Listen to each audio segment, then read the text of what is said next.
ഈ യജ്ഞമെന്നത് ഇന്ന് ആളുകളുടെ ദിനചര്യയാണ്.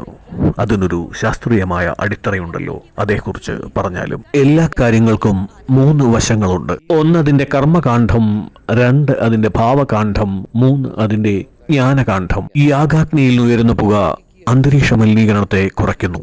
ദോഷകരമായ ബാക്ടീരിയകളെ മാത്രമാണ് അവ നശിപ്പിക്കുന്നതെന്ന് ഗോരഖ്പൂരിലെ വളരെ പ്രസിദ്ധമായ റിസർച്ച് പറയുന്നു. സ്വതന്ത്ര തന്മാത്രകളും നെഗറ്റീവ് അയോണുകളും മഴയെ ആകർഷിക്കുന്നു. അതുകൊണ്ടാണ് നാം പറയുന്നത് യജ്ഞാൽ ഭവതി പർജന്യ എന്ന്. യജ്ഞാൽ കർമ്മ സമുദ്ഭവ.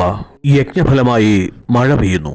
മഴ പെയ്യുന്നിടത്ത് ദോഷകരമായ ബാക്ടീരിയകൾ നശിക്കുന്നു.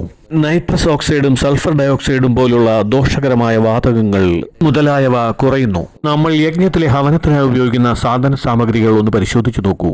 അമുക്കുരം, മുത്തങ്ങ, സർപ്പഗന്ധി, കരിനുച്ചി, ജഡാമാഞ്ചി തുടങ്ങിയ ഔഷധങ്ങൾ.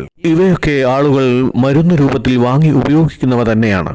അതേ സമവാക്യങ്ങളെയും സംയോജനങ്ങളെയും ശരിയായ രീതിയിൽ കൂട്ടിയോജിപ്പിച്ച് മനുഷ്യ ശരീരത്തിനുള്ളിലേക്ക് കൃത്യമായി വിതരണം ചെയ്തിരിക്കുന്നു. കൃത്യമായ അളവിൽ കൃത്യമായ സമയക്രമത്തിൽ പ്രയോഗിച്ചാൽ മനുഷ്യ ശരീരത്തിലെ സൂക്ഷ്മകോശങ്ങളിൽ വരെ ഔഷധ വിതരണം സാധ്യമാക്കുന്ന വേഗമേറിയതും ഫലപ്രദവും വേദനാരഹിതവുമായ പദ്ധതിയാണിത്.